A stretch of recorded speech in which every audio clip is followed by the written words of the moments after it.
I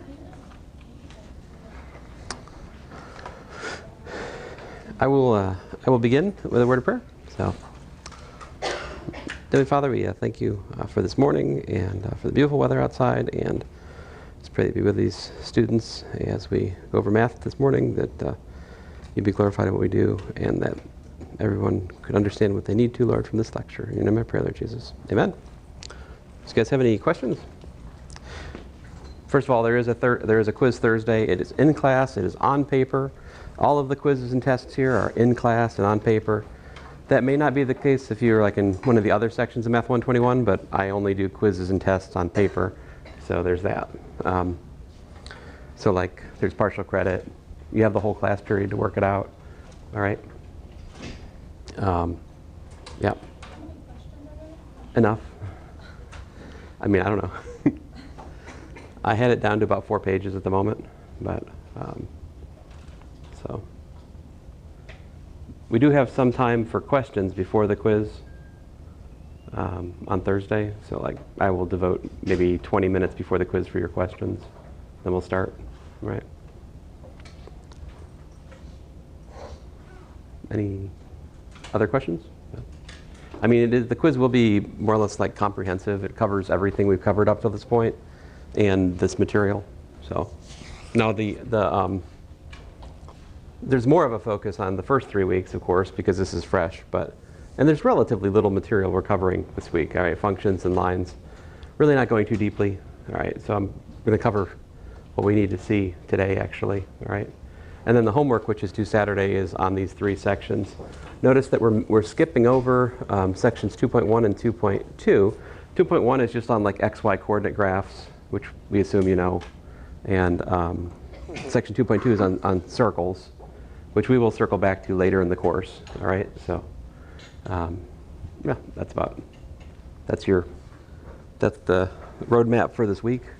I will again send this out to you in an announcement once I catch my breath. Any questions? Yeah. How big is the formula sheet? Is it just a regular piece of paper? Yeah, the formula sheet, you can bring a sheet of paper, regular sheet of paper, usual printer page size, front and back, just 2 sides, no 3 or 4-sided paper, just to be clear. Yeah. What can you put on the formula sheet? The answer is formulas. I mean, anything, Psalms, Proverbs, picture of your beloved, examples if you want, right? I personally would recommend like the a cubed plus b cubed formula, the a squared minus b squared formula, the quadratic formula, examples of factoring, common factoring patterns, advice on how to factor when you've got like a non-leading coefficient, which is not 1, the completing the square algorithm, the rules for inequalities, examples of inequalities, the number line method, examples of the number line method for solving inequalities, the 2 facts we put front and central about solving inequalities with absolute value, like all of these things I would for sure have on there, and also the things we're doing today. So, okay, so let's get into it. What is a function? You guys tell me? Well, here's what my personal sort of what I take as the basic idea is the function is a machine, right? And it takes an input and it makes an output, right? And our typical input, we use x for the input, and we use f of x for the output, right? So you can make this kind of a generic picture of the function, all right? And then there are a bunch of different ways to represent a function, all right? And I want to remind you about those different ways today, and also about basic terminology. So what are the ways to represent a function? Or I could say ways to describe a function.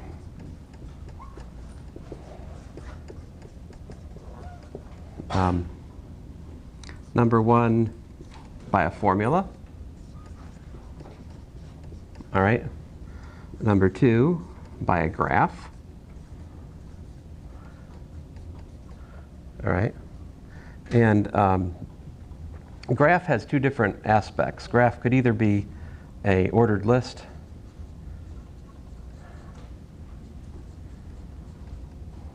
of pairs,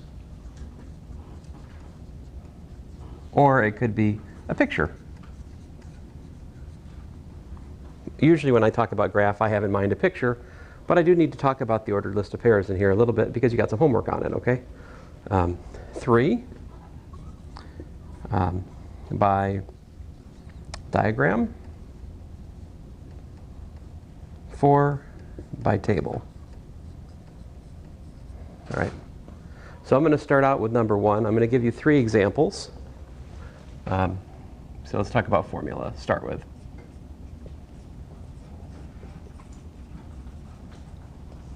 So let's see here. How about f1 of x equals to 2 plus 1 over x, all right? f2 of x equals to x cubed, well, let's say x squared plus 3, all right? And then f3 of x is equal to the square root of x minus 1.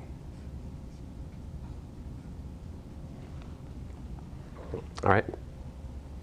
So here's 3 formulas. These define 3 different functions, f1, f2, and f3, all right?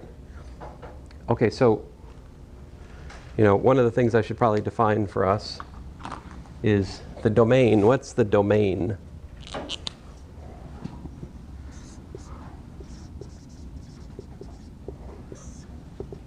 It's the set of allowable inputs for the function, right?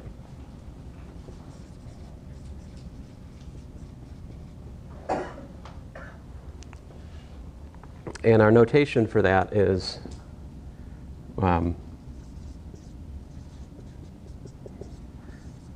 dom f of x for the domain, right?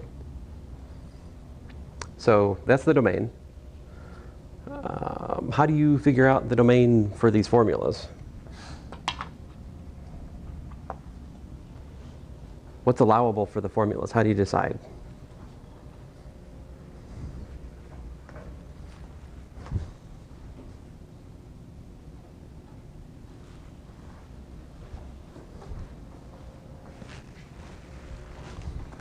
You're fine. La la. Making sure I have my mic cord plugged in. Every so often I think I plugged the mic cord in, but I didn't. And then there's either silence because it's half plugged in, or you just hear me on the mic from the camera, and that's not good either. Of course, you guys are here, so what do you care about those people who are not here, right? All right, so what? You guys help me out. What's the domain of f1?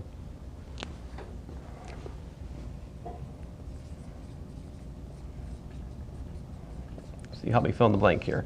Domain of f1 of x, domain of f2 of x, domain of f3 of x. What do we got?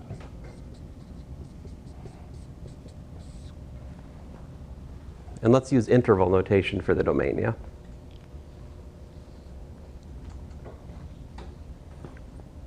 Probably like 2 2 and then infinity. Nope. But that's somewhat relevant for the other question I'm about.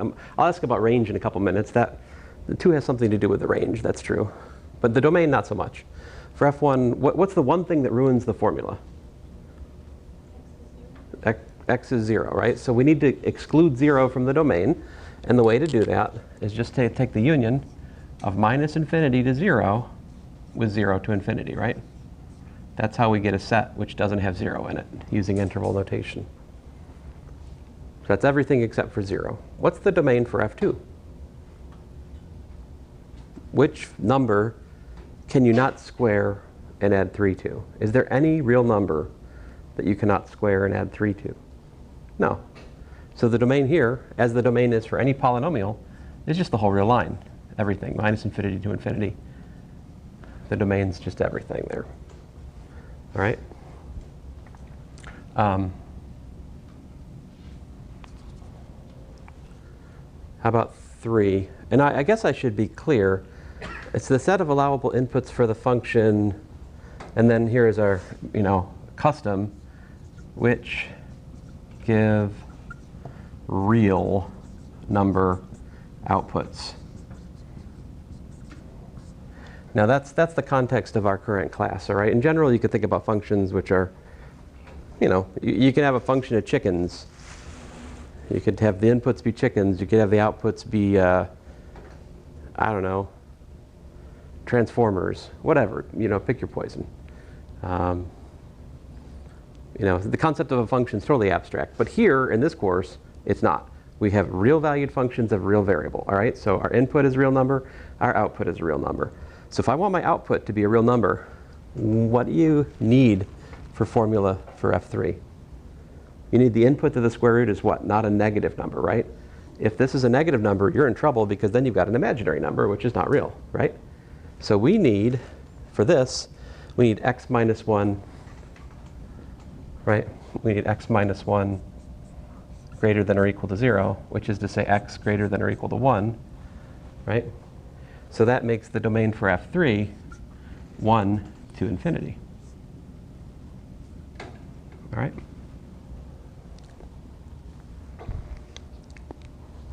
Okay, so let me also talk about what's the range of a function. What's range? It's the set of outputs attained by f of x.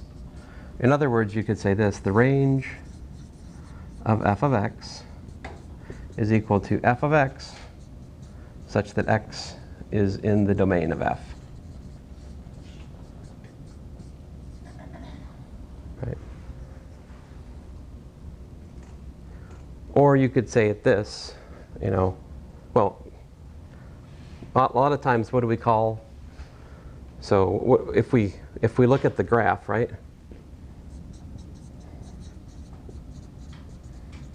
If we look at y equals to f of x, the range is what?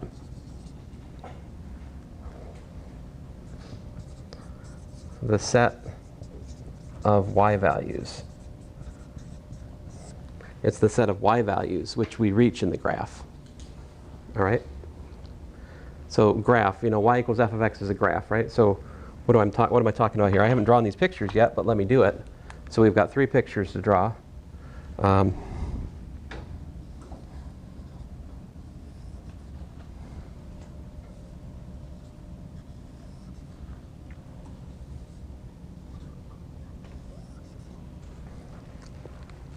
Let's see here. So 2 plus 1 over x. So it's got a horizontal asymptote at 2, like so. And then the graph of y equals 2 plus 1 over x, it looks something like this.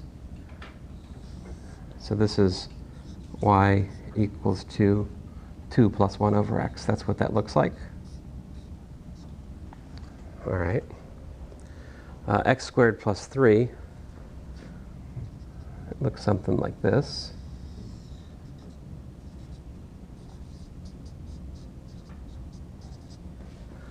And y equals the square root of x minus 1 looks something like that. I'll get out of here in the way in a second, just a second. So there you go. This is the graph of f1, the graph of f2, and the graph of f3. Now, I do not expect you to be able to graph functions Thursday. All right, this is a skill I'll be teaching you. You might already know it anyway, but this is after test 1, okay? This is test 2. So on test 1 and quiz 1, I give you these. If I ask you about them, I give you the graph, I ask you questions about it. All right, so it's not your responsibility yet to draw these pictures. It will be for test 2, but not yet. All right, so I do that part for now. But now that I've given it to you, right, these are graphs, y equals f of x. So every point on the graph has information about the function, right? And what is the range of these functions, right? What's the range? So from the pictures, we can see what the range of f1 is, right? So me erase the uninteresting part down here so I can write the range. Write the range down here. So like the range of F1 is what? What's the range of F2?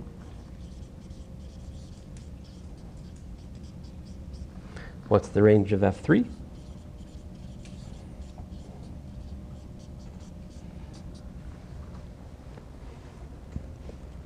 So you guys help me out. What's the range of F1? What are the y values which are attained in the graph? See, now 2 plays a role. See? 2, that dotted line, the graph never crosses, right? There is no place where the graph hits 2. 2 is called a horizontal asymptote for this graph. Anyway, so it's everything except for 2. So we do minus infinity to 2 unioned with 2 to infinity for that one. How about 3? How about example 2 here? The vertex of the parabola, where is it? That's actually the y-intercept, isn't it? What is that? Specifically, this point right here is the point 0, 3, right? So if you look at that graph, what are the y values? 3 to infinity, and 3 is included, right? Because that's the vertex, actually. 3 to infinity. Very good. And how about example 3? What's the range of that one? 0 to infinity, right? 0 to infinity.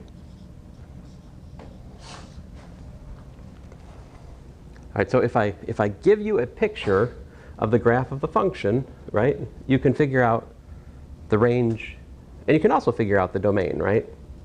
Like if you just had these pictures, you could also figure out the domain. Did we use the picture to figure out the domain? We did not, right? This is after the fact.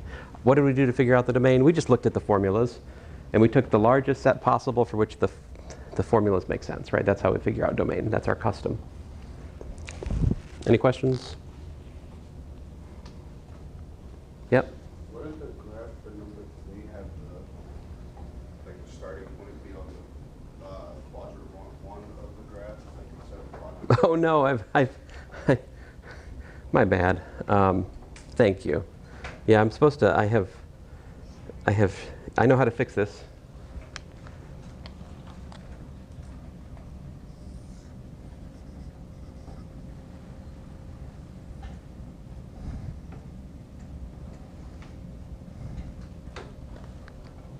Yeah? Yeah, I was supposed to start at 1. This point right here is 1, 0. Yeah. Fortunately, that doesn't make it mess up our range, but you're right. And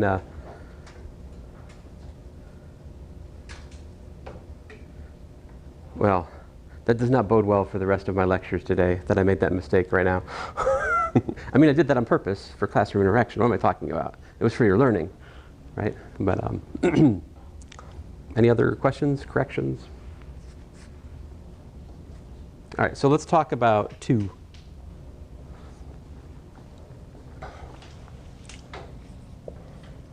So graph of a function, all right, is technically equal to the set of ordered pairs x comma y such that x is in the domain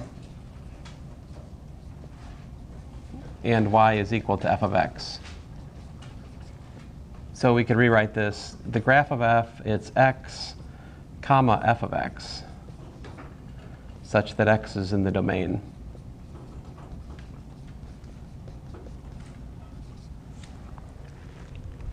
So if you think about this, right, if you're given a graph, you can figure out the domain and the range of the function from looking at the graph, right? So here's an example of that. I guess I should number these examples, my bad. So this was example 1.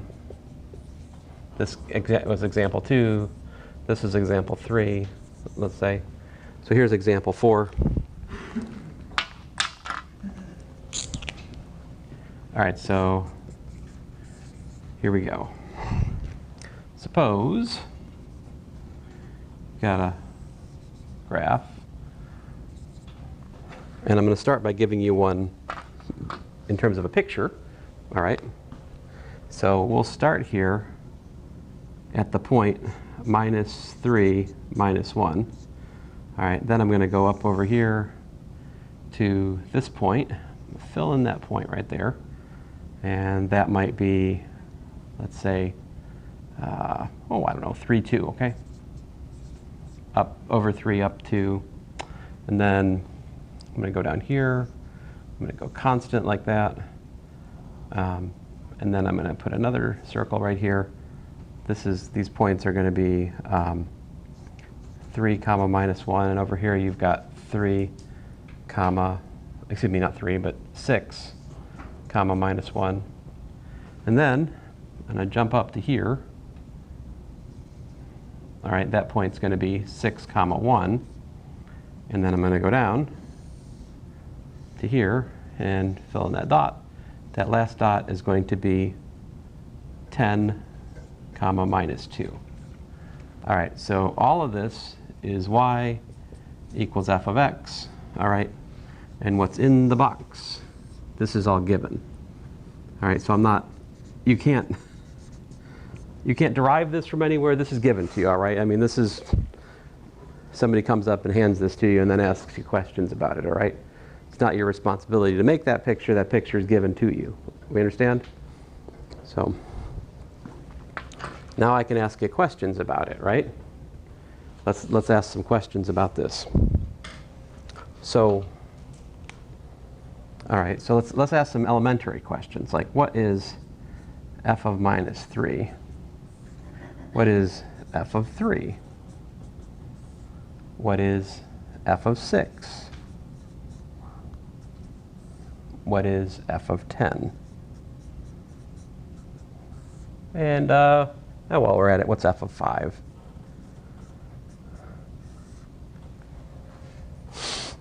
Once we get done answering those, we'll ask what's the domain, what's the range, right?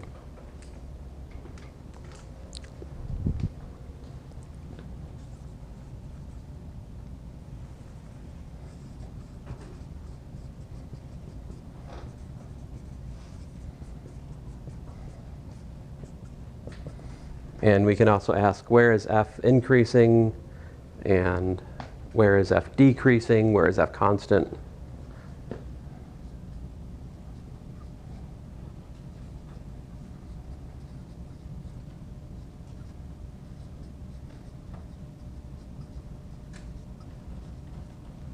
All right, so those are 10 questions we can ask about this graph, all right?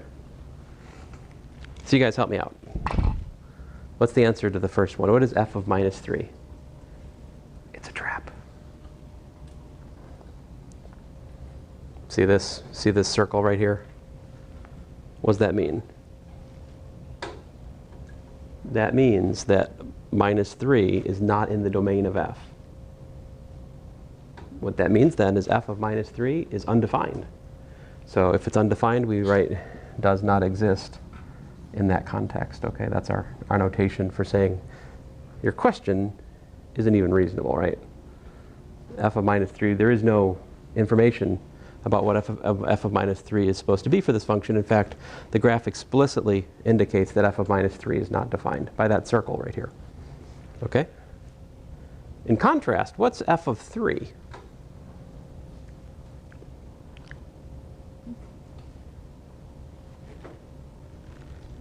2, right? So the output is the y, the second thing in the pair, right? The y coordinate in the pair. We went with the upper dot instead of the lower dot because the upper dot was filled in. How about f of 6? Again, upper dot's filled in, so f of 6 is 1. F of 10? Negative 2. All right. F of 5. Now let me draw that. Yeah. That would be like here, right? So there we have to think a little bit. That's a horizontal line, right? The function's constant there, so what's the y value? It's the same as it was at the start and the end points, right? It's also negative 1. What's the domain of f? All right, so the domain of f is the set of x values which are attained by the graph, all right? So what are the x values? You're starting at -3, right? Not included.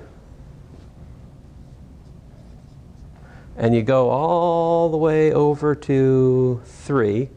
It's included. You keep going. All the way over to 6. Oh, it's included. You keep going. So basically -3 to 10 is it. Now is the 10 included or excluded?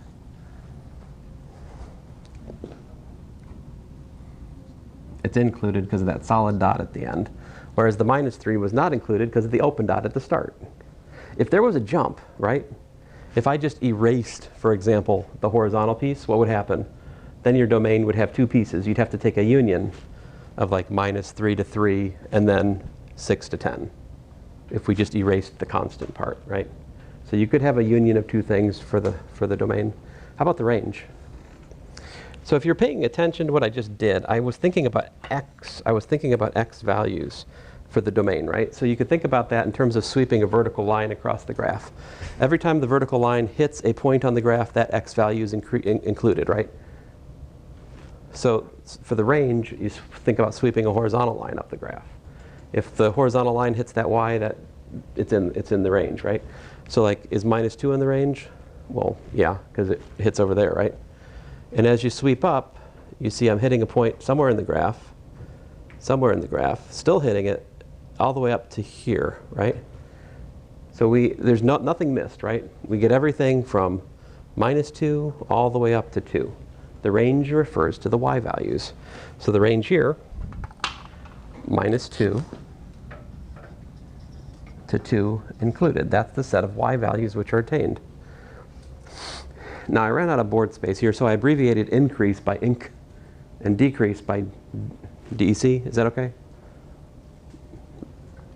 So where is this function increasing? What do we mean? Increasing means if you look at the graph left to right, the graph is going up, right? So where is this function increasing? The function's increasing from, looks like -3 to 3, right? Decreasing from 6 to 10. And I don't really care too much about the endpoints there. Like, you could throw them in if you wanted. Like, certainly we could, if you want to, you could make the answer, you know, this and that, but I'm not going to fuss. I'm not going to fuss about that, guys. Like, it's in fact true that the function is decreasing on 6 to 10 and with included or excluded. You could go either way. Where's f constant?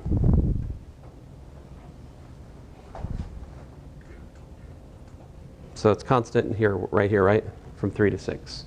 So notice that increasing, decreasing, constant. How are we describing the function?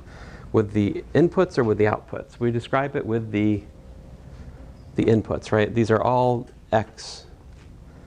Domain is x. Where it's increasing is in terms of x. Where it's decreasing is in terms of x. Where it's constant is in terms of x. The only thing that's based on y is range. All right? Any questions? So the point here is, if you have a picture, right? There's no formula, right? What's the formula? What is the actual formula for f of x here? We don't know. We don't need to know either, because this picture has all the information you need to answer tons of questions, right? And sometimes you don't have a formula. Like in an application, you might just have, you know, this might be like, I don't know, like profit margin at a store or something as a function of time. You know, you could be like in the red. You're making, you know, you're ahead of the game. You're losing money. You've lost money again. You're ahead of the money. I mean, I don't know. It could be any number of things. It could just be that picture is given to you by real world data, right? You don't have a formula for it. It's just you have a picture of what happened in your model. All right, so let us talk about the other aspect of biograph. All right, I'm going to erase all this here. Oh, let me close the top hat before I forget.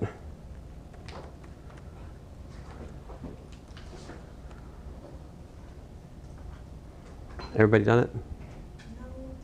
No.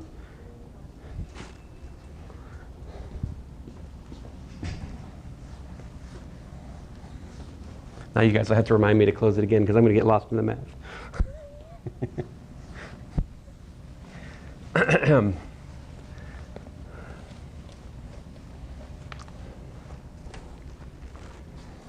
All right, so example 5, all right, you could have graph of f of x, right, equals to, say, 1 comma, 3, 2 comma 5, 3 comma 7, like that. I like this simple example. Then the question is, what does that tell you? Is it a function? What are its values, right? So I'll just write it out here. What's f of 1 equal to? What's f of 2 equal to? What's f of 3 equal to? So like that's first of all, it's my observation, is by definition, the first thing in the pairs are the things in the domain, right? So the domain includes 1, 2, and 3. The range includes, in fact, 3, 5, and 7. This means 1, 3 being in the graph means that f of 1 is 3. This means that f of 2 is 5. This means that f of 3 is 7, right? And we can see that the domain of f is literally the x values which appear, which are 1, 2, and 3. The range, 3, 5, and 7. Those are the y values in the graph. It's exceedingly silly, but we could also draw a picture of the graph, like in the style of example 4, right? I mean, I could draw it. Kind of the nice thing about this example is you don't have to draw it.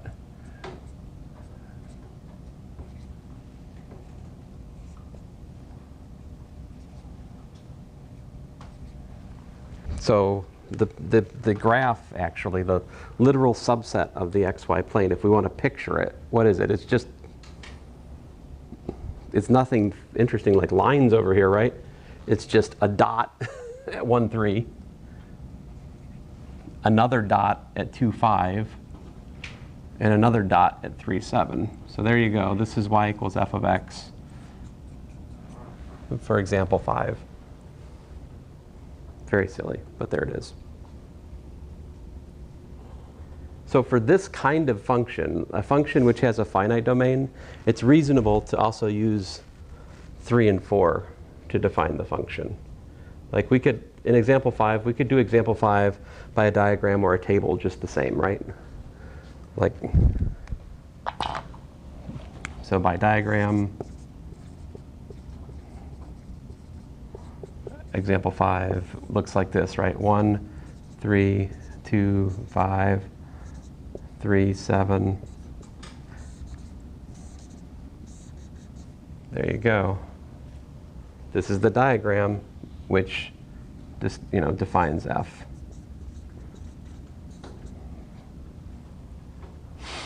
So in this kind of diagram, the numbers which are on the left would be the domain, the numbers that are on the right would be the range. Is that ES supposed to be example 5? Yeah, example 5. Sorry, ES. Fair enough.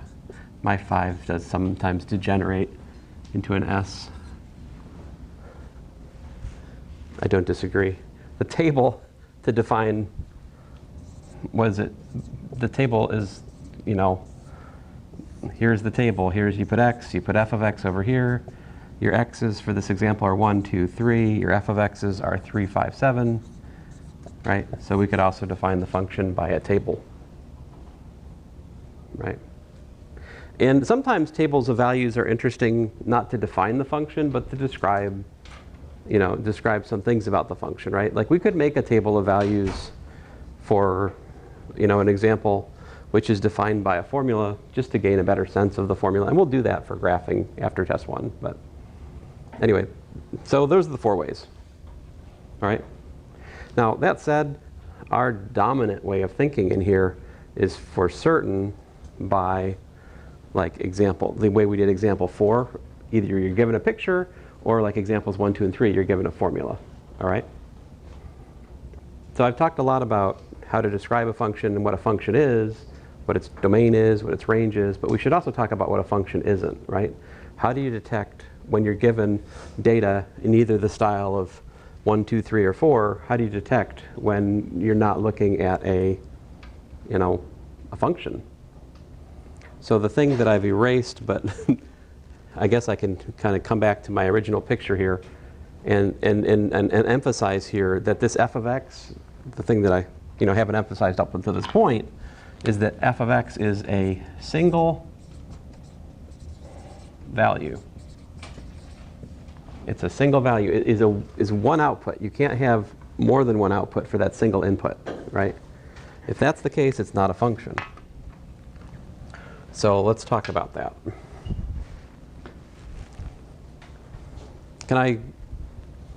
You guys got this? So we probably won't really talk much about this past this part of the course. Like, this is really just intended to help you understand domain and range better. I'm not really so convinced it does that. So, I don't know. If you don't, what I'm trying to say is if this whole, like example 5 and these pictures and these tables, if you don't know why we're doing that,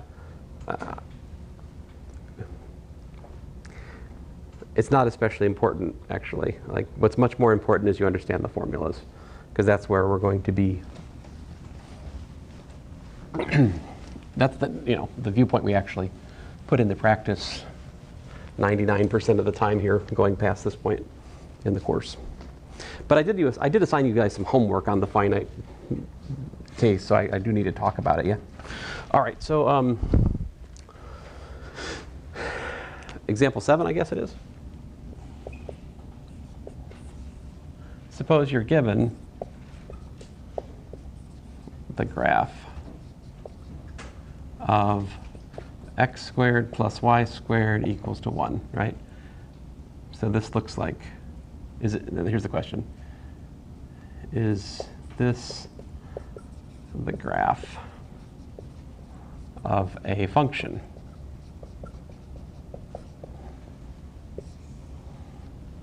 All right, so I'm going to graph x squared plus y squared equals to 1. That is the unit circle. That's section 2.2. We'll cover it later. All right. Is this the graph of a function? I see a no. Why not? What is it? It fails the what? What did we talk about? If you remember your previous course, probably. The vertical line test, right? This fails the vertical line test. So we look at this, and let me just explain what's going on there. So if we look at this vertical line, for example, the 1 through a half, we get 1/2 squared, right?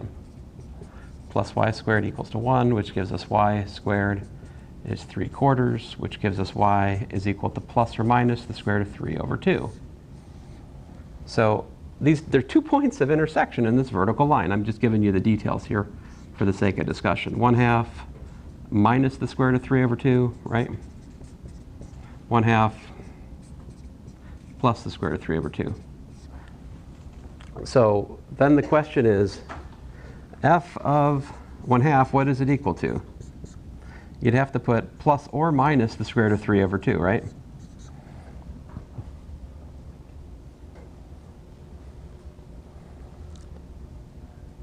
Is that a function? Well, the answer is no, because it's 2 values, right? It's not a single value. And we see that in that this graph fails the vertical line test, right? So we fail vertical line test. What is the vertical line test? What does the vertical line test demand? That things like the line doesn't go through like 2 lines. Mm-hmm. Yeah, y equals f of x.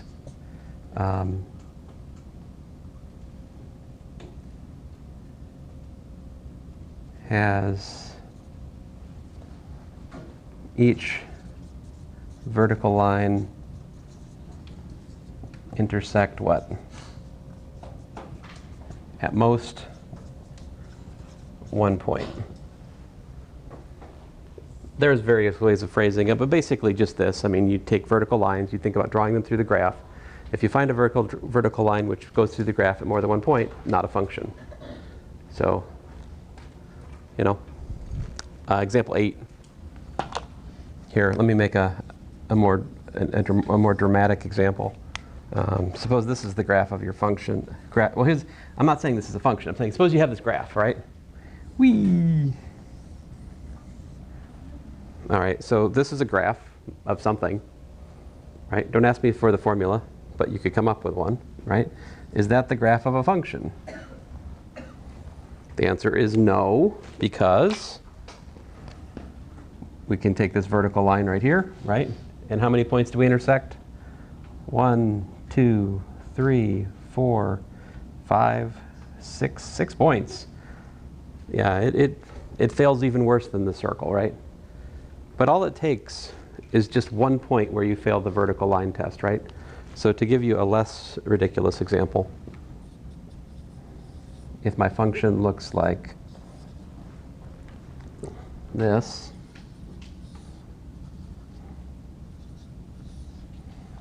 if my alleged function looks like that, right?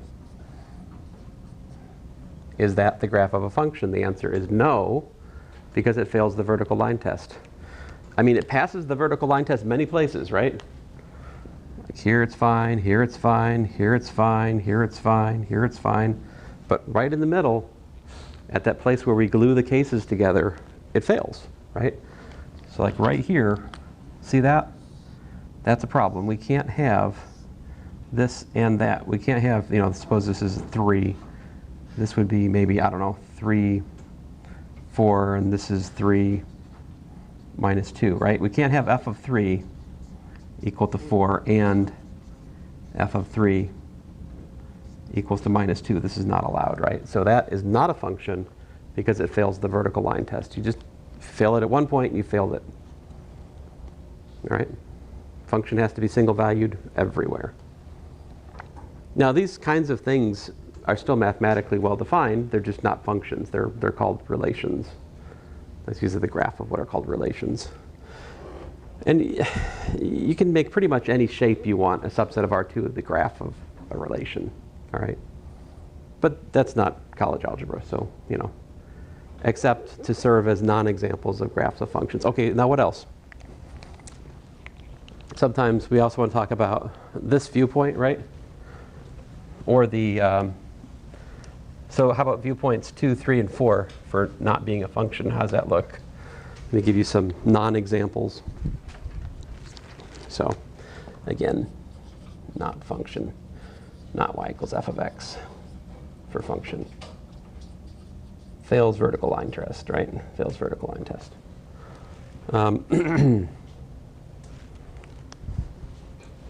So example 10, you could have is 1, 2, 1, 3, 2, 7, the graph of a function.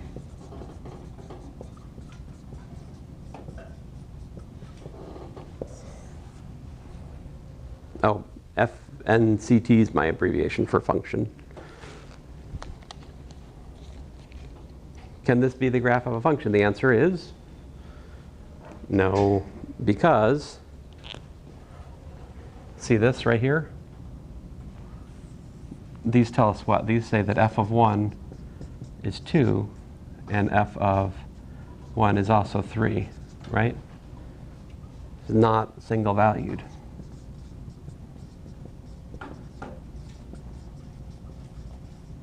If you were to draw a picture of this in terms of like a dot diagram, like we drew and I erased there, you could draw a vertical line through 1 and you'd hit 2 points.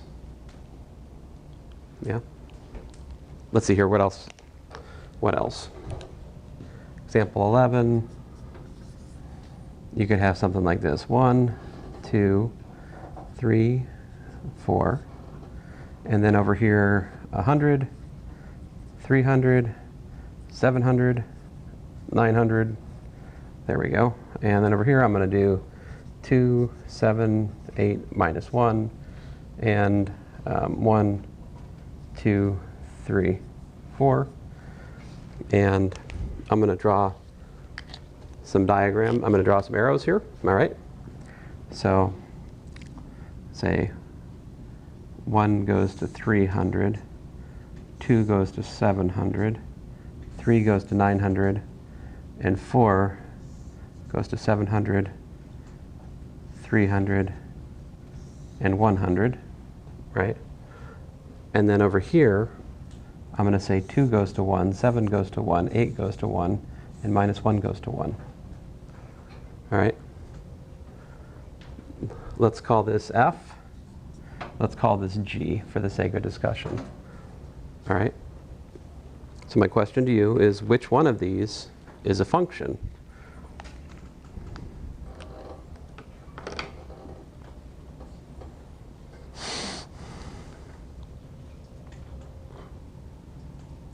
I mean, what does this diagram mean? This means f of 1 is what?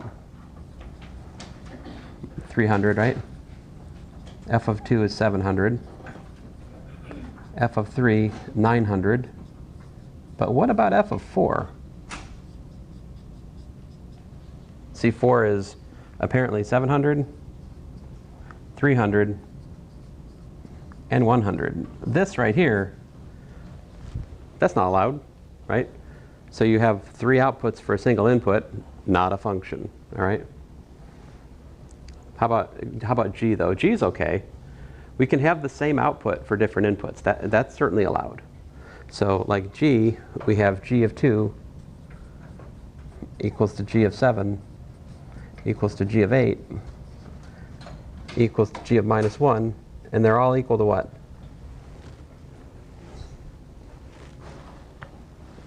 They're all outputting, according to that diagram, 1, right? So to reiterate here, f is not a function because it's got multiple values for one input, right? So not a function.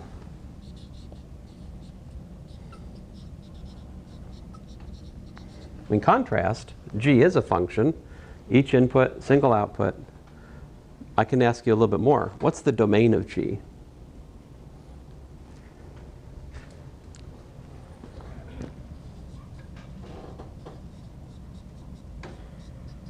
What's the range of G? So I said something earlier which isn't quite accurate. I said that the domain is the numbers on the left, the range is the numbers on the right. Is that always true? Well, not for the picture I just drew, right? For the picture I just drew here, well, the domain is the numbers on the left, all right? So the domain is 2, 7, 8, and minus 1. That is the domain. Indeed, those are the inputs. But the output, hey, there's just 1. 1. So it's the set just containing 1. The range is rather silly here, but there it is. Because G is what we call a constant function. Right. All right. One other thing to talk about with functions. Can I erase? Any questions? Okay.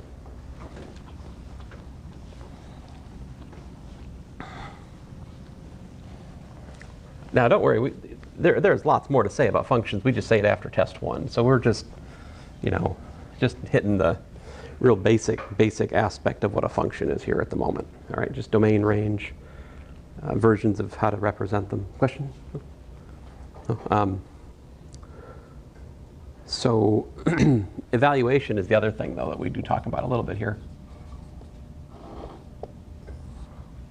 So given f of x, how to evaluate.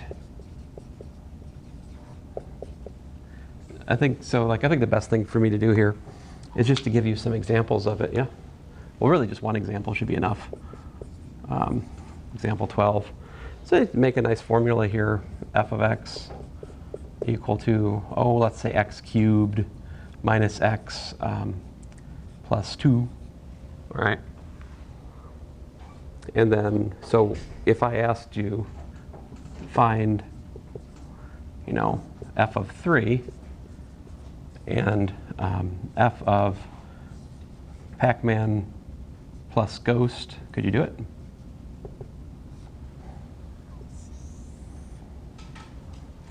I'll do the not weird part. F of 3, right? What does that mean? We just take x, replace it with 3, right? So we get 3 cubed minus 3 plus 2. And then whatever that is, right? 27 minus 3 is 24 plus 2, so we get 26, right? So that's hopefully not complicated, right? To evaluate the function, we just take x, we set it to that value, plug it in, do the arithmetic, right? If you're supposed to evaluate the function at something symbolic, it's the same thing. It's just the answer is something involving ghost and, Pac-Man and ghost, yeah? So that's just going to be Pac-Man plus ghost, cube it, minus Pac-Man plus ghost, plus 2, yeah? Apparently, I'm assuming that Pac-Man and ghost share the units, same units, because I'm adding them, There's a comment from your chemistry or physics course, right? But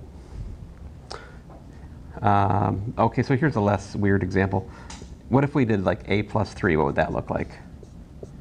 We just put a plus 3 in place for x, right? Cube it, and subtract a plus 3 and add 2. So there's a few problems in your homework like that where they ask you to evaluate the function at some symbolic expression and simplify. I'm not going to do that here, but the ones in your homework are simpler. You can actually do it, yeah. All right. Any questions?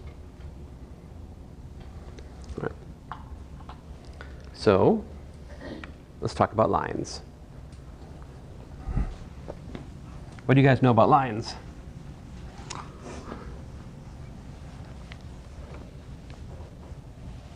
How are we gonna do lines in here? Wait a minute, no, that sounds wrong. Let's see here. So what is a line?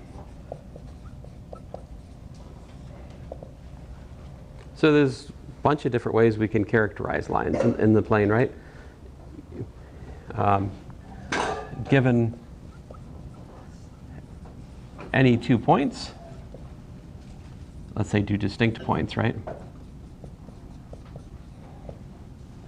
There is a line connecting them, right?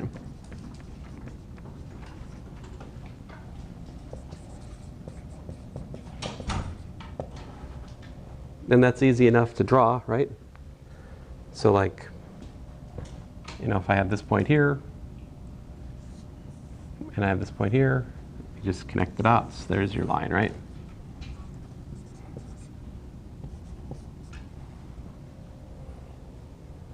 And how do we describe that line? Like, what are equations we usually use to describe the line? So we could describe the line. Well, let me just put it out here for you. Just get to the point. Let's give these points labels. Let's say that this point is x1, y1. I'll say that this point over here is x2, y2, right? So what would the slope of this line be? So the change in y over the change in x, right? So the slope would be y2 minus y1 over x2 minus x1. So this would be the slope of the line.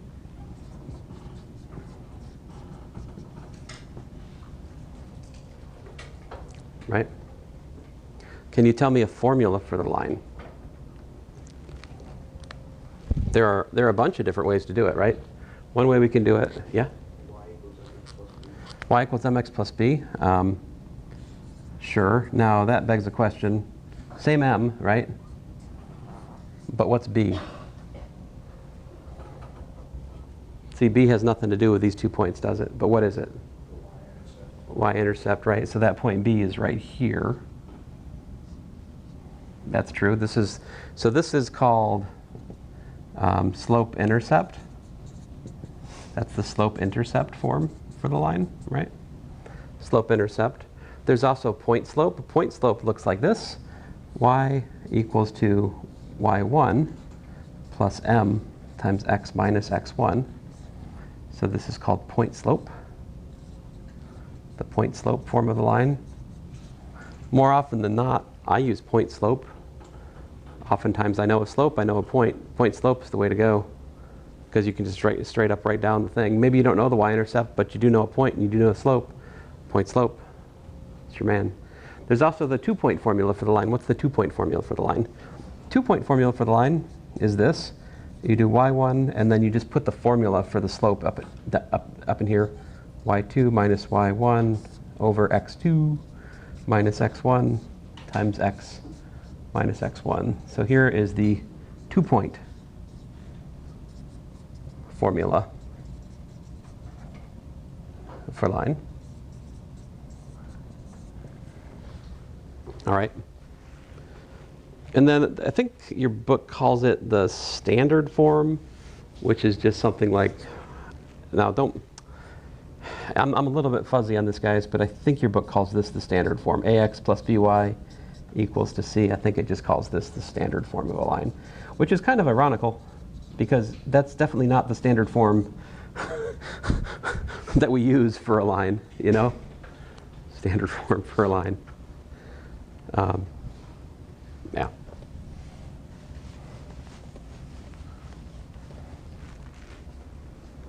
So let me give you some examples. Yeah. What example am I on? Example. You guys know which number am I on? 13? Thank you. This board's getting kind of messy.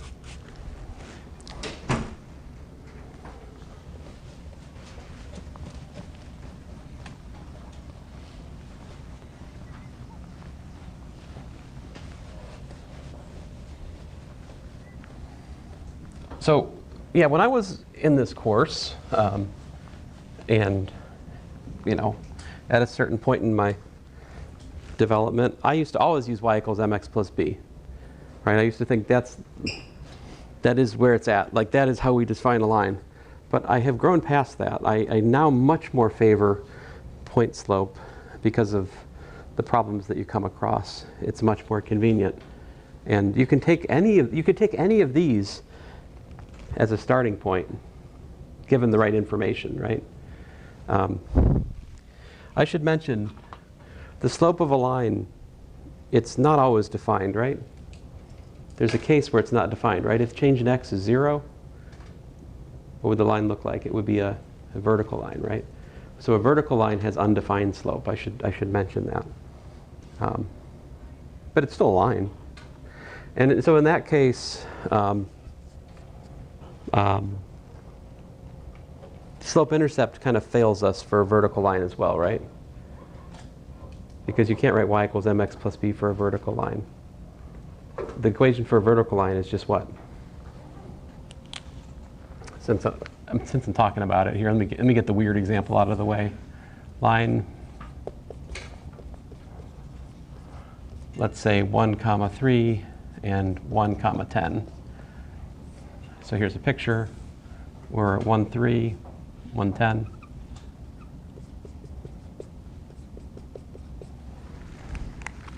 So this actually is an exceptional case to all of my formulas, except for the standard form. So this is the line, right? What's the equation of that line? X equals to 1 is the equation of this line, right? That's not point slope. It's not. Slope is undefined here, so all of the equations based on slope are out. Pretty much, you have to go to the standard form. It's just got it's standard form with what? A equals to 1, B equals to 0, C equals to 0, if you want to look at it that way. All right. Now that I got that out of my system, let's look at typical examples, all right? Find equation of line through 1, 2, and 3 minus 4.